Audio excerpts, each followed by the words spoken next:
Ayun na nga mga kababayan, no, nagkaroon po ng interview si Senator Amy Marcos at nasabi niya sa kanyang pahayag na siya daw at si BP Sara ay intact pa rin daw po ang kanilang pagkakaibigan. Sana all, intact pa rin ang pagkakaibigan, no? Mabuti naman kung ganon, Senator Amy Marcos, kung ang sa tingin mo ang inyong pagkakaibigan ni ni Vice President Sara Duterte ay nananatiling intact. Alam mo, maganda sana, Madam Senator, no? Kung naipagtatanggol mo sana si BP Sara Duterte sa mga ginagawang pambabatikos, pambabalahura, pambabastos na ginagawa man lang sana ng iyong pamilya at ng inyong mga kapatid sa ating Vice Presidente, no? Masabi mo man lang na intact pa rin ang inyong pagkakaibigan. Kasi kung nakikita po sa mata ng publiko, na ipinapakita niyo po sa mata ng publiko, kayo po ay parang namamangka sa dalawang ilog. Parang kung saan na lang po dalahin ng agos ay doon na lang po papanig. Madam Senator, kailangan niyo pong manindigan. Kailangan niyo pong manindigan kung saan po kayo. Hindi po pwede yung ganyan na sasabihin mo na lang na lahat ng nagiging lang iyong pinupuntahan ay nakikipag-coordinate naman sa'yo at tinatanggap ka naman. Oo, siguro ganon, tinatanggap ka. Pero deep inside, marami ang nagsasabi at bumabatikos din sa'yo dahil sa nagiging tayo mo ngayon sa mga nangyayari sa inyo ng iyong itunuturing na kaibigan at sinasabi mong intact pa rin ang iyong pagkakaibigan na si Vice President Sara Duterte. Hindi naman po lingid sa kaalaman ng taong bayan na nakikita po kung saan po kayo tumatayo ngayon at kung ano po ang ginagawa ng inyong pamilya at iyong kapatid sa pambabalahura na ginagawa kay Vice President Sara Duterte. Ikaw ba ay kumundi na? Kinundi na mo ba ang lahat ng ginagawa kay Vice President Sara Duterte? Ikaw ba ay nagpahayag labang sa kapatid mo na tigilan man lang o bawasan man lang ang pag-atake sa Vice Presidente? Para masabi man lang na friendship kayo? Kung sinasabi mong friendship kayo, ito sana ang magandang way eh. Ito sana ang magandang way na makapagsalita ka kahit papano manindigan ka na maipagtanggol mo man lang si Vice President Sara Duterte. Open eye po, nakikita po ng lahat kung ano po ang inyo nagiging tayo sa nangyayari ngayon.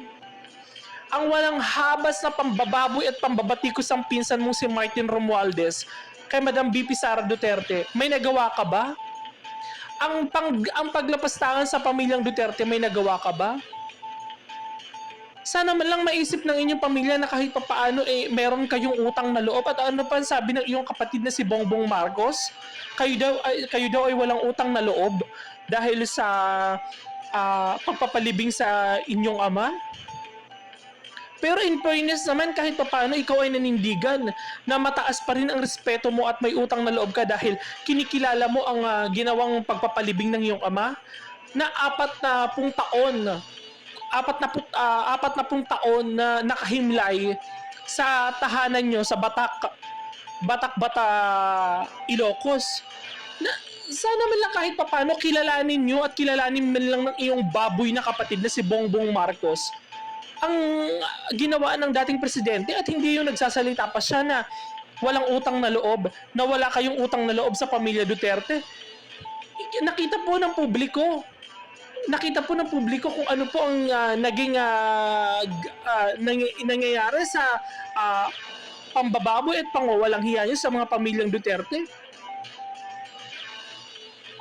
Ano po ang masasabi mo, Madam Vice President?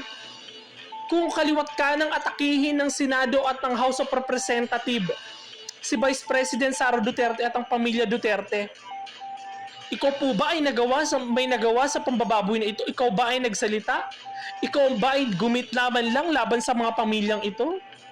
Marahil hindi, ikaw nga ay nananahimik lang eh.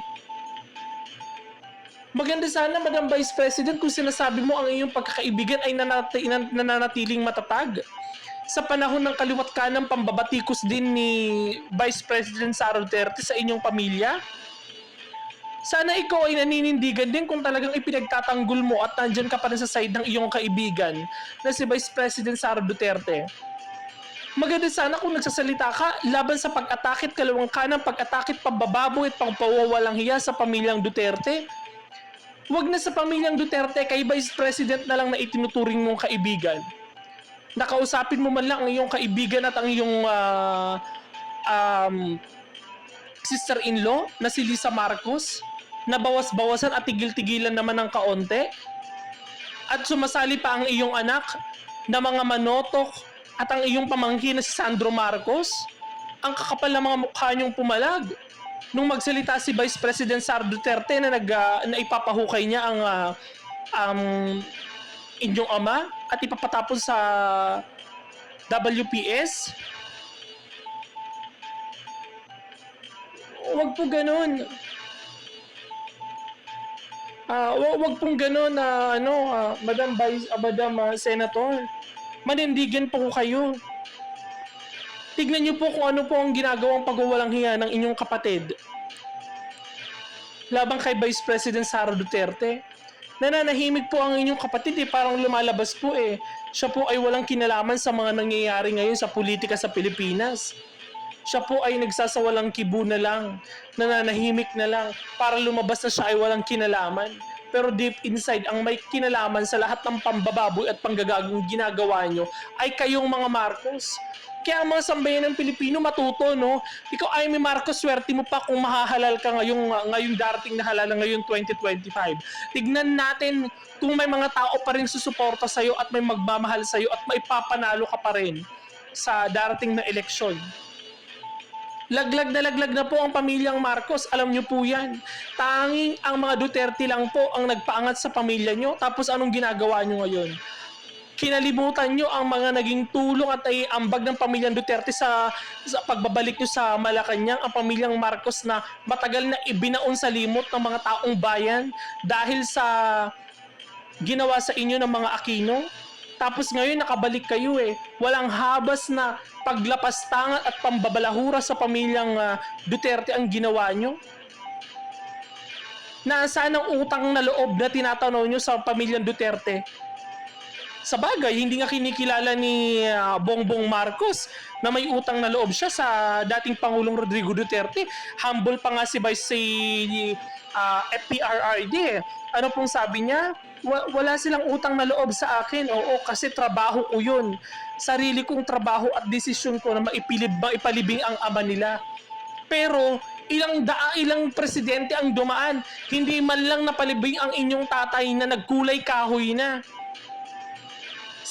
Dating Presidente Rodrigo Duterte lang ang nanindigan na maipalibing ang inyong ama.